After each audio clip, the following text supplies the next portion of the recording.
તો કેમ છો મિત્રો? આજના વિડીયોમાં આપણે વાત કરશું નગરપાલિકામાં આવેલી ક્લાર્કની ભરતી વિશે મિત્રો. કુલ 20+ જગ્યાઓ માટે આ ભરતી બહાર પાડવામાં આવેલી છે. પગાર ધોરણ 24,000 રહેશે. તો તમે અપ્લાય કરી શકો છો. તો ચાલો શરૂ કરીએ આજનો આ વિડીયો. કેમ છો મિત્રો? ફરી સ્વાગત છે આજના આ નવા વિડીયોમાં. તો મિત્રો આજના આ વિડીયોમાં આપણે વાત કરશું દહેગામ નગરપાલિકા દ્વારા બહાર પાડવામાં આવેલી ભરતી વિશે મિત્રો. ગુજરાત નગરપાલિકાના અધિનિયમ 1963ની કલમ 271 હેઠળ પ્રાદેશિક કમિશનરશ્રીની કચેરી ગાંધીનગર દ્વારા 14/10/2025ના હુકમથી મંજૂર થયેલી ભરતી બઢતીના નિયમ 2025ને આધીન સ્પર્ધાત્મક પરીક્ષાને આધારે નીચે દર્શાવેલી સર્વાંગી જગ્યાઓ માટે લાયકાત ધરાવતા ઉમેદવારો પાસેથી 5 વર્ષના સમયગાળા માટે ફિક્સ પગારથી સીધી ભરતીની નિમણૂક અંગેની અરજી મંગાવવામાં આવેલી છે મિત્રો. જગ્યા માટેની ભરતી અંગેની લાયકાત છે, અનુભવ, વય મર્યાદા, અરજી ફી વગેરે બધી વિગતો તમે દહેગામ નગરપાલિકાની ઓફિશિયલ વેબસાઇટ પર જઈને જોઈ શકો છો. તો આગળ આપણે વાત કરીએ તો ક્લાર્ક માટેની કુલ 12 જગ્યાઓ છે. પગાર ધોરણની વાત કરીએ તો 5200થી 20,200 ગ્રેડ પે હશે મિત્રો. ગ્રેજ્યુએટ પાસ અને સરકાર માન્ય સંસ્થામાંથી કોમ્પ્યુટર જ્ઞાનનું એટલે કે CCCનું પ્રમાણપત્ર મેળવેલું હોવું જોઈએ મિત્રો. આગળ આપણે વાત કરીએ તો સિનિયર ક્લાર્કની એક જગ્યા છે. તેનું ગ્રેડ પે લેવલની વાત કરીએ તો તે 2400 રહેશે મિત્રો. હવે સિનિયર ક્લાર્ક માટે ગ્રેજ્યુએટ પાસ, 5 વર્ષનો વહીવટી અનુભવ હોવો જોઈએ મિત્રો અને સરકાર માન્ય CCCનું પ્રમાણપત્ર હોવું જોઈએ. આગળ વાત કરીએ તો ઓડિટર માટેની પણ એક જગ્યા બહાર પાડવામાં આવેલી છે. તેનું ગ્રેડ પણ 2400 છે મિત્રો. બીકોમ અને સરકાર માન્ય કોમ્પ્યુટરના જ્ઞાનનું તાલીમ કેન્દ્ર એટલે કે CCCનું પ્રમાણપત્ર હોવું જોઈએ અને ઉમેદવારે બીકોમ કરેલું હોવું જોઈએ મિત્રો. આગળ વાત કરીએ તો ટેક્સ ઇન્સ્પેક્ટર માટેની પણ એક જગ્યા છે, ક્લાસ 3 છે મિત્રો. તેનો ગ્રેડ પે 2400 છે મિત્રો. તો ટેક્સ ઇન્સ્પેક્ટરની લાયકાત વિશે વાત કરીએ તો ગ્રેજ્યુએટ પાસ, સરકાર માન્ય સંસ્થામાંથી CCCનું પ્રમાણપત્ર મેળવેલું હોવું જોઈએ મિત્રો. આગળ આપણે વાત કરીએ તો મદદનીશ મ્યુનિસિપલ એન્જિનિયરિંગ એટલે કે જેણે ડિપ્લોમા સિવિલમાં ડિપ્લોમા કરેલું હોય તે આમાં અરજી કરી શકે છે મિત્રો. તેના માટે કુલ 2 જગ્યાઓ બહાર પાડવામાં આવેલી છે. આગળ વાત કરીએ તો તેમાં ડિગ્રી શું હશે મિત્રો, લાયકાત શું રહેશે? તેમાં ડિપ્લોમા સિવિલ એન્જિનિયરિંગ અને સરકાર માન્ય CCCનું પ્રમાણપત્ર. તો મિત્રો અહીં જે પોસ્ટ આપી છે તે બધામાં CCCનું પ્રમાણપત્ર માંગ્યું છે મિત્રો. ત્યારબાદ વાત કરીએ તો મદદનીશ ઇજનેર જેણે મેકેનિકલમાં ડિપ્લોમા કરેલું હોય તેના માટે છે મિત્રો. તેનો ગ્રેડ પે 4200 છે મિત્રો. આગળ વાત કરીએ તો વાયરમેન કમ ઇલેક્ટ્રિશિયનની પણ એક જગ્યા માટેની ભરતી છે. તેના લાયકાત વિશે વાત કરીએ તો ITI વાયરમેન, 2nd ક્લાસ પરીક્ષા પાસ તથા 3 વર્ષનો અનુભવ હોવો જોઈએ મિત્રો અને તે ધોરણ 10 પાસ પણ હોવો જોઈએ.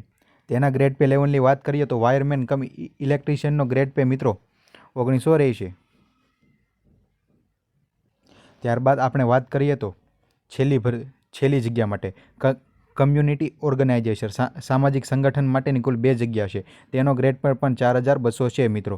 જેણે BSW MSW પાસ તથા સરકાર માન્ય કોમ્પ્યુટર જ્ઞાન એટલે કે CCCનું પ્રમાણપત્ર હોવું જોઈએ. તો મિત્રો દહેગામ યુનિવર્સિટીમાં કુલ 21 જગ્યાઓ માટે આ ભરતી બહાર પાડી છે. આગળ આપણે વાત કરીએ તો ઉપરોક્ત જગ્યા માટેની અરજી જાહેરાત પ્રસિદ્ધ થયાની 30 દિવસ સુધીમાં ચીફ ઓફિસર શ્રી દહેગામ નગરપાલિકા દહેગામ ગાંધીનગર ફક્ત રજિસ્ટર પોસ્ટ સ્પીડ પોસ્ટ દ્વારા જ મોકલી શકાશે. એટલે કે મિત્રો આ અરજી છે તમારે ઓફલાઈન કરવાની રહેશે. તમે આમાં ઓનલાઈન અરજી કરી શકશો નહીં. તેનું દરેક ઉમેદવારોએ ધ્યાન રાખવાનું છે મિત્રો. આગળ વાત કરીએ તો ઉમેદવારે અરજીની સાથે શૈક્ષણિક લાયકાતના ડોક્યુમેન્ટ તથા અનામત વર્ગ ઉમેદવારને જાતિ અંગેનું સમકક્ષ અધિકારીશ્રીનું પ્રમાણપત્ર રજૂ કરવાનું રહેશે અને અરજી સાથે પ્રમાણપત્ર ન હોય તેવી અરજીને ધ્યાનમાં લેવામાં આવશે નહીં મિત્રો. અરજદારે પ્રત્યેક જગ્યા માટે અલગ અલગ અરજી કરવાની રહેશે મિત્રો. તમે જે જગ્યા માટે ફોર્મ ભરવાના છો તો તેના માટે જ તમે અરજી કરી શકશો. બધાની અરજી એકસાથે નહીં કરી શકો મિત્રો.